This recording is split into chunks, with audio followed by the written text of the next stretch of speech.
안녕하세요. 제21회 충북 컴퓨터 꿈나무 축제에 오신 학생 여러분, 정말 반갑습니다. 이 영상은 머신러닝을 이용해서 가위, 바위, 보 게임을 만드는 영상입니다. 총 3개의 영상으로 되어 있고 준비하기, 배우기, 적용하기로 진행이 됩니다. 준비하기는 머신러닝의 개념을 배울 것입니다. 배우기 단계에서는 엔트리를 통해서 머신러닝을 학습시킬 것입니다. 마지막 적용하기 단계에서는 엔트리를 코딩해서 게임을 해볼 것입니다. 각 영상이 10분 내외로 진행되기 때문에 해주고 싶은 이야기는 많지만 시간상 머신러닝의 개념만 학습해 보도록 하겠습니다. 자, 4차 산업혁명이 인공지능 시대가 되었죠. 하지만 이제 이 4차 산업혁명이라는 말을 사용할 필요도 없을 만큼 인공지능이 우리의 일상생활 속에 스며들었습니다. 이런 인공지능이 어떻게 학습을 하여 우리 일상생활 속에 들어왔는지 한번 학습 방법에 대해서 알아보도록 하겠습니다. 자, 선생님이 준비한 PPT 화면이 잘 보이나요? 자, 머신러닝 학습 방식에 대해서 한번 알아보도록 하겠습니다. 이 머신러닝 학습은 인공지능이 사용하는 학습 방법입니다. 자, 오늘 학습 목표는 지도학습, 비지도학습, 강화학습의 개념을 이해하고 설명할 수 있다입니다. 자, 머신러닝이 이렇게 지도학습, 비지도학습, 강화학습 3가지가 있나 봅니다. 그죠? 이렇게 3가지가 있습니다. 지도학습과 비지도학습은 앞에 이 어미가 조금 다른데 강화학습은 아예 말이 다르죠. 한번 살펴보도록 하겠습니다. 자, 지도학습에 대해서 한번 살펴보도록 합시다. 자, 슈퍼바이즈드 러닝, 누군가를 지도한다 라는 의미입니다. 감독하다인 슈퍼바이즈드와 학습의 뜻인 러닝이 결합된 의미입니다. 자, 학습할 때 무엇을 학습하는지를 누군가 계속 가르치고 감독하는 것을 바로 지도학습이라고 하는데요. 이 말보다 아랫말을 기억해 주시면 되겠습니다. 지도학습은 바로 데이터에다가 이름, 즉 레이블, 정답을 알려주고 학습시키는 방법입니다. 자, 무슨 말인지 이해가 잘 되시나요? 다음 화면을 보도록 합시다. 자, 이렇게 엄마가 아이에게 강아지를 알려주고 있습니다. 이렇게 생긴 동물이 바로 강아지란다 하면서 이야기를 하고 있죠. 그랬더니 아이가 그렇구나. 강아지네요 하고 또 뭐가 강아지예요? 라고 이렇게 하고 있죠. 바로 강아지라는 이름표, 정답, 레이블, 같은 말이에요. 이걸 알려주고 지시하면서 지도하면서 학습시키고 있는 것입니다. 이 기계도 똑같습니다. 인공지능인 AI도 이렇게 생긴 게 바로 강아지다라고 정답, 이름표, 레이블을 알려주고 학습을 시키는 것입니다. 그렇게 막 학습을 시켰더니 이제 문제를 하나 냈어요. 이게 강아지니 이게 고양이니 이렇게 했더니 인공지능이 잘 모르겠다라고 얘기를 하죠. 이 데이터가 부족한가 봐요. 데이터가 좀 더 필요하다. 이렇게 이야기를 합니다. 뭐 어떤 데이터가 필요할까요? 그렇죠. 고양이라고 하는 데이터가 있어야 됩니다. 우리 사람과 인간은 이렇게 무수히 많이 보고 딱 알아채지만 인공지능은 그러지 못해요. 그래서 학습을 시켜줘야 됩니다. 그랬더니 이것은 강아지고 이것은 고양이다 라고 이렇게 데이터를 주는 것이죠. 정보. 이 데이터가 무엇이죠? 바로 그렇죠. 레이블, 정답, 이름표 같은 내용입니다. 이걸 가르쳐 주기 때문에 무슨 학습? 지도학습이라고 하는 것입니다. 자, 지도학습 여러분 알겠죠? 자, 다음은 비지도학습에 대해서 알아보도록 하겠습니다. 슈퍼바이즈드 러닝에서 앞에 접두사 on이 붙었으니까 반대의 의미겠네요. unsupervised learning, 그러니까 지도하지 않는 이런 의미입니다. 지도학습에서는 데이터의 명칭, 즉 레이블, 정답, 꼬리표를 붙여서 직접 가르쳤는데 비지도학습에서는 이런 과정이 없습니다.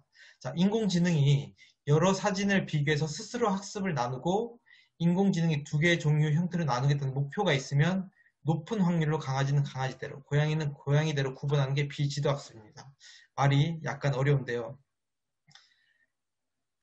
다음 화면을 보도록 합시다. 자, 이미지의 경우는 인공지능이 여러 사진을 비교해서 스스로 형태를 나눕니다. 자, 앞에 했던 얘기를 좀 더 쉽게 풀었었는데 개와 고양이를 가지고 한번 얘기를 해봅시다. 개와 고양이가 가지는 특징이 분명히 다르기 때문에 우리가 구분할 수 있었죠. 이것을 가르쳐주지 않고 알아서 특징들을 잡아서 분류를 하는 것이 바로 비지도 학습입니다. 두 가지 형태로 나누겠다는 목표가 있으면 높은 확률로 강아지는 강아지, 고양이는 고양이대로 구분합니다. 자, 다시 한번 보도록 합시다. 자, 미지의 상황, 즉 모범 답안이 없는 상황에서 지도학습을 사용할 수가 없죠. 개나 고양이처럼 정답, 꼬리표, 레이블이 있으면 가르쳐주는데 그게 없으면 이건 이렇게 생긴 걸로 분류하고 저건 저렇게 생긴 걸로 분류하라. 이렇게 지시를 해야 맞겠죠. 자, 그래서 한번 이 화면을 보면 이해가 더 쉽겠습니다. 자, 이렇게 이 모양은 여기, 저 모양은 여기 이렇게 나누는 것이 바로 비지도학습입니다. 즉 빨간 거는 빨간 거대로, 파란 건 파란 거대로, 둥근 건 둥근 거대로, 네모난 건 네모난 거대로, 또는 무거운 거, 가벼운 거 이렇게 나름대로의 기준과 특징을 가지고 분류하는 게 바로 비지도학습입니다. 자, 지도학습은 계속 얘기해서 좀 답답하시겠죠. 정답, 레이블, 이름표를 알려주고 학습시키는 것. 비지도 학습은 그러한 정답이 없고 어떤 기준에 의해서 분류를 나름대로 하는 것이 바로 비지도 학습입니다. 자, 다음은 우리 세 가지를 학습하기로 했죠. 지도학습, 비지도학습, 그 다음에 마지막 강화학습입니다. 자, 강화학습은 강화시킨다는 말이에요. 어떤 행동을 강화를 시키면서. 자, 인간의 자연스러운 학습 과정을 가지고 왔습니다. 다시, 인간이 생각하는 방법을 모방한 인공지능도 이러한 시행착오 속에서 학습을 하는 것인데 강화학습의 가장 중요한 단어인 네 글자가 나왔습니다. 시행착오입니다. 우리 인간도 시행착오를 하죠. 아닌데요. 저희는 한 번만 보면 바로 알 수 있는데 이렇게 얘기하지만 저희는 무수히 많은 시행착오를 거칩니다. 이 그림을 좀 볼까요? 아이가 처음에 태어나자마자 걸어 다니지 않죠. 무수히 넘어지고 기어 다니기도 하면서 걷는 방법을 학습하게 됩니다. 이 강화학습의 좋은 예에 해당됩니다. 자, 강화학습의 핵심 단어는 바로 시행착오입니다.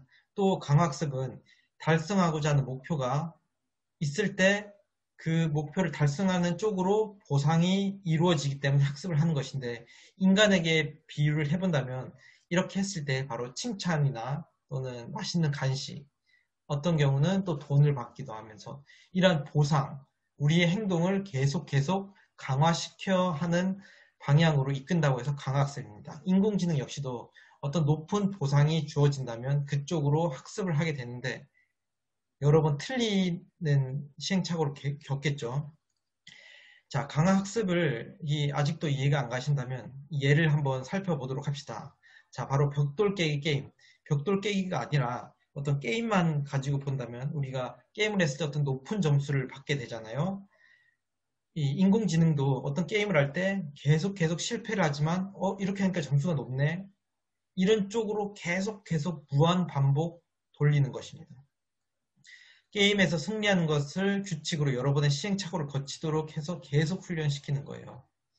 자, 하나의 알고리즘으로 49개의 게임에 적용한 결과 거의 모든 경우 기존 알고리즘의 성능을 넘었고 29개의 게임에서는 사람의 수준을 넘었다. 그러니까 표본이 30개가 넘어가면 인간을 넘는다 이렇게 보고 있습니다.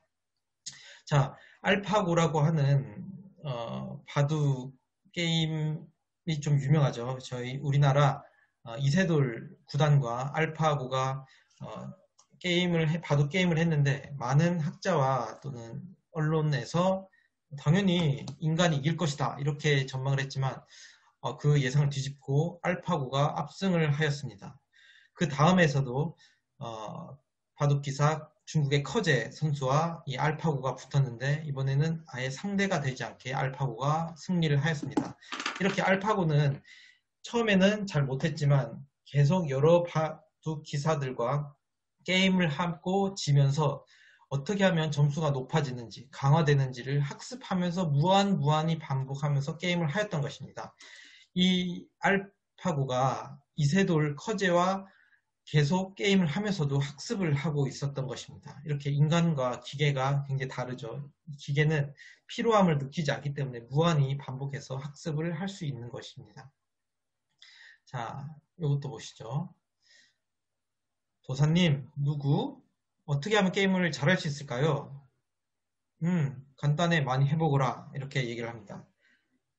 자, 우리들 이렇게 게임상에서 많은 실패를 하는데 요즘에는 이런 게임이 아니라 여러분들 배틀그라운드, 그죠? 또는 오버워치 같은 걸 하면서 게임을 하는데 많은 점수를 주어지는 방향으로 여러분들이 계속해서 반복하다 보면 어떤 요령도 생길 것이고 잘하게 되는 비결이 되는 게 바로 이 강화 학습입니다. 이렇게 세 가지 학습에 대해서 우리가 공부를 해보았죠. 자, 문제를 한번 풀어보도록 하겠습니다. 1번.